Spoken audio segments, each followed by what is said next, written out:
The holographic display flickered to life in the center of the Galactic Council chamber, casting an eerie blue glow across the assembled delegates.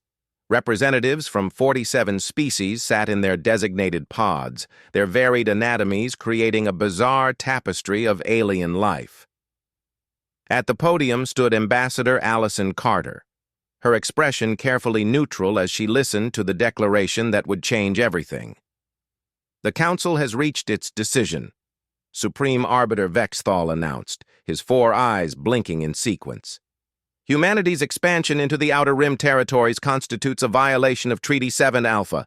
We hereby declare a state of war against the Terran Alliance." The chamber erupted in a cacophony of alien sounds, chirps, clicks, and harmonic vibrations that passed for approval among the elder species. Allison stood motionless, her fingers drumming against the podium in a pattern that looked random, but was actually Morse code being transmitted to her ship. Then she laughed. It started as a chuckle, barely audible over the din. But as the sound grew, the chamber fell silent. 47 species turned their attention to the human ambassador, confusion evident in their various expressions. "I'm sorry," Allison said, wiping a tear from her eye. "It's just, you have no idea what you've just done." Vexthal's scales flushed an angry crimson. "Your insolence will be noted in the historical records, Ambassador Carter. When your species is subjugated, this moment will be remembered." "Oh, it'll be remembered," Allison agreed, still smiling. "Just not the way you think." Aboard the TCSS Defiance, Captain Luke Morrison watched the transmission with his entire bridge crew. When Allison laughed, so did he. Then his crew. Within minutes, the laughter had spread throughout the ship, then to the entire fleet. "Sir," his tactical officer said, struggling to contain her own mirth. "Incoming transmission from Earth Command." Admiral Chen's face appeared on screen, and she was grinning. "I assume you heard the news, Captain?" "Yes, ma'am. The Council just declared war on the species that turned the Sahara into farmland, colonized Mars in a decade, and invented faster-than-light travel while the rest of the galaxy was still arguing about whether it was possible." "Indeed. Execute Protocol Revelation. It's time they learned what humanity has really been doing for the past century." Luke's smile widened. "With pleasure, Admiral." The Galactic Council expected a conventional war. They had fought 17 such conflicts in their 10,000-year history, always following the same pattern. Fleets would clash in designated combat zones, casualties would be minimized through agreed-upon rules of engagement, and eventually the losing side would surrender with dignity intact. What they got instead was chaos. The first indication came when their scout fleets, sent to probe human defenses, simply disappeared. No distress signals, no debris fields, no evidence they had ever existed.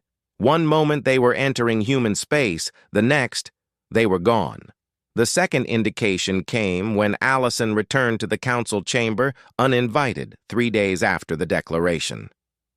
"We need to discuss terms," Vexthal began, but Allison held up her hand. "No," she said simply. "We need to discuss reality." She activated her own holographic display. Images flooded the chamber. Human colony worlds, hundreds of them, in systems the Council had declared uninhabitable. Massive orbital stations that shouldn't exist according to known physics. And most disturbing of all, human ships. Thousands upon thousands of them, emerging from what appeared to be artificial wormholes.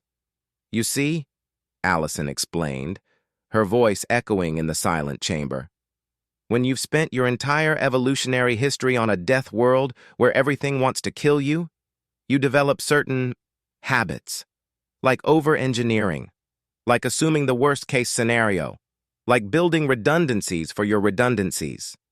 She changed the image. Now it showed a human child, no more than 10 years old, working on what appeared to be a rudimentary fusion reactor in her garage. "This is what human children do for science fairs," Allison continued. Now imagine what our military has been developing. Luke stood on the bridge of the Defiance, watching as the first wave of Council warships entered the Sol system. They came in traditional formation, proud and confident in their numerical superiority. They outnumbered the human fleet 10-1. "Sir, shall we engage?" his weapons officer asked. "Not yet," Luke replied. "Let them get closer. Let them see." The Council fleet advanced until they were within visual range of Earth. That's when they saw it. The planet was surrounded by a shell, a complete Dyson sphere in miniature, bristling with weapons platforms that made their dreadnoughts look like toys. "Now they understand," Luke murmured. "Humans don't just colonize worlds. We remake them. We don't just build ships. We build fleets that can construct other fleets.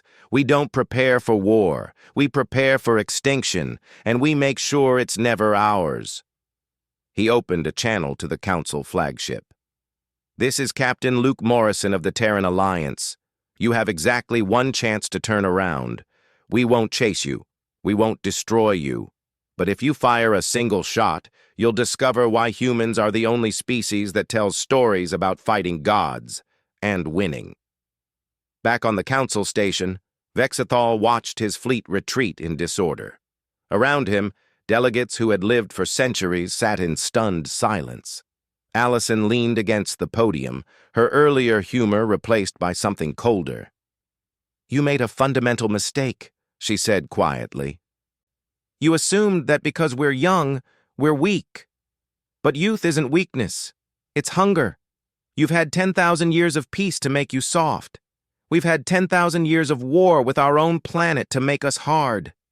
She turned to leave, then paused. "Oh, and one more thing. Those colony worlds you saw, we have 5,000 more that we haven't told you about.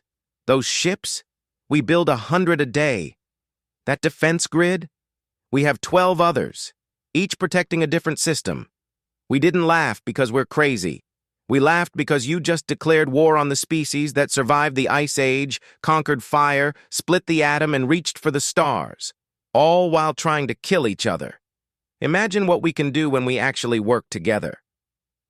The Council chamber remained silent long after she left. The war lasted exactly 4 hours.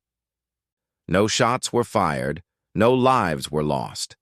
The Galactic Council formally rescinded their declaration and, for the first time in their history, amended their charter to include a clause that had never been necessary before. Never underestimate a species that learned to smile at danger. And across human space, in bars and mess halls, on colony worlds and orbital stations, the laughter continued. Because humanity had just learned the most important lesson of all. Sometimes the best weapon isn't a gun or a bomb. Sometimes it's the absolute certainty that you've already won.